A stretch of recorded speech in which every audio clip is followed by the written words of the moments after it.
reforma agrária, que seria então um projeto comunista. E aí eu trouxe dois comentários retirados de algumas reportagens, né? A primeira eu tive que dar uma transcrevida porque eu acho que tinha ficado um pouquinho pequena, mas é o seguinte, ó, a reforma agrária é um dos maiores desperdícios de dinheiro público inventados pelos governos marxistas pós-militares. Muita mamata, muita militância e retorno zero para a sociedade. Bom, essa é uma das primeiras frases. A segunda é bem interessante também, ó. A reforma agrária é coisa do século passado, é arcaica, não deu certo em nenhum país, só serve de bandeira para partidos políticos populistas.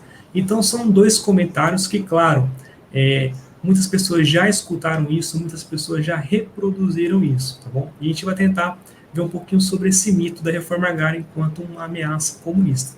Vamos lá, Luciano, vamos para o próximo slide? Beleza.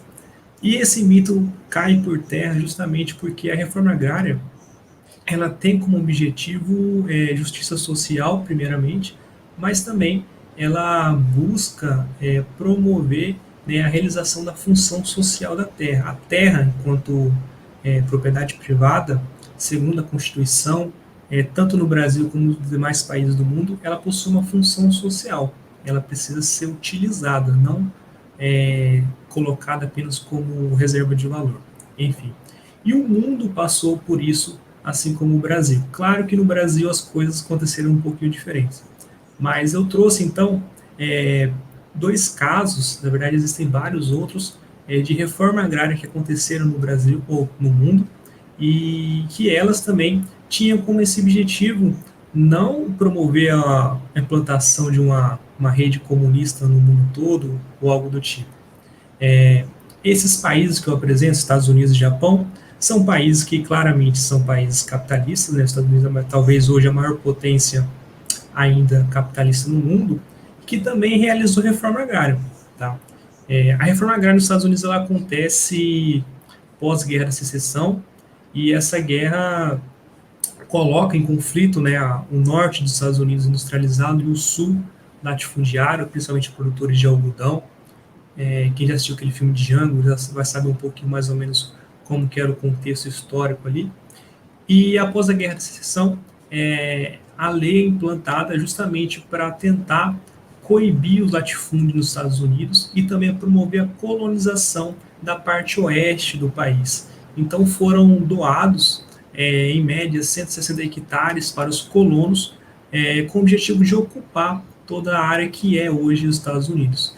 Então a reforma agrária acontece nesse país, uma superpotência mundial, e de forma alguma esse país se tornou comunista.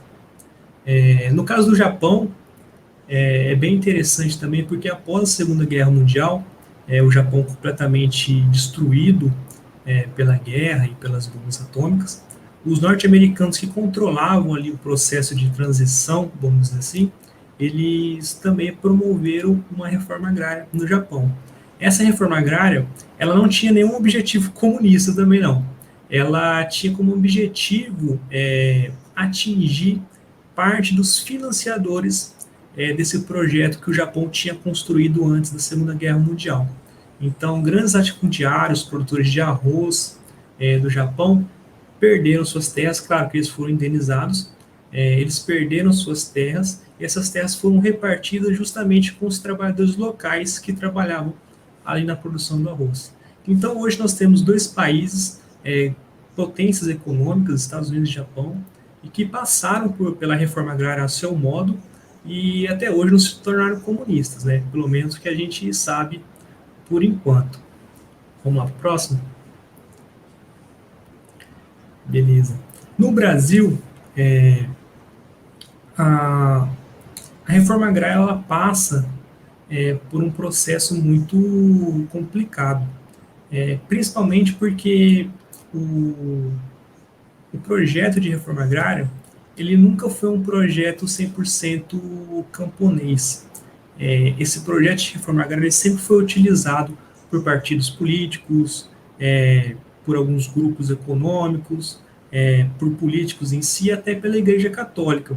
Ou seja, nunca houve no Brasil um projeto inteiramente construído pelos próprios camponeses, tá bom? E a partir das ligas camponesas e outras efervescências no campo brasileiro, a reforma agrária passou a ser um ponto de pauta da política nacional.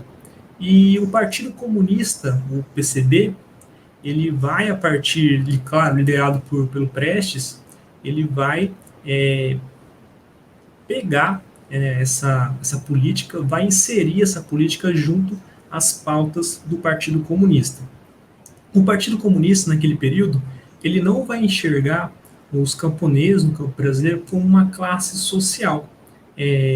O Partido Comunista entende que aquelas pessoas que vivem no campo são trabalhadores como uma extensão do trabalho urbano. Tá?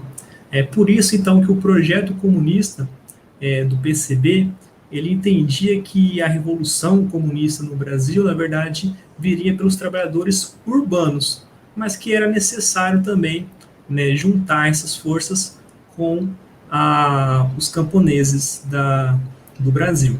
Então, Luiz Carlos Prestes vai proferir uma fala durante a plenária, onde eles apresentam um projeto de reforma agrária. Óbvio que isso não passou naquele período, até porque o Brasil passava também, o Brasil possui até hoje uma estrutura política completamente ruralista, né?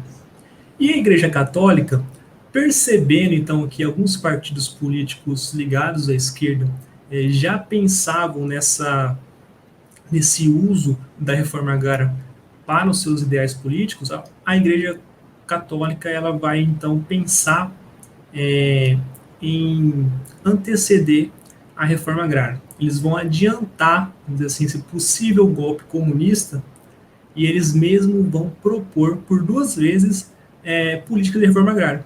Eles acreditavam então que se a Igreja Católica realizasse a sua própria reforma agrária, o Brasil estaria livre da ameaça comunista. Então a gente consegue observar então que vários segmentos da sociedade, ao invés de promoverem a reforma agrária, vão utilizar esse discurso ou esse projeto para fomentar suas discussões naquele período. Então a gente está falando de década de 40, 50, 60. João Goulart, ele vai também fazer esse projeto, ele vai proferir um discurso também a favor da reforma agrária, ele vai produzir um projeto de reforma agrária, porém, com o golpe militar, no 1º de abril de 64, esse projeto não vai adiante. Então, a reforma agrária ela sempre foi um segundo plano desses segmentos da sociedade.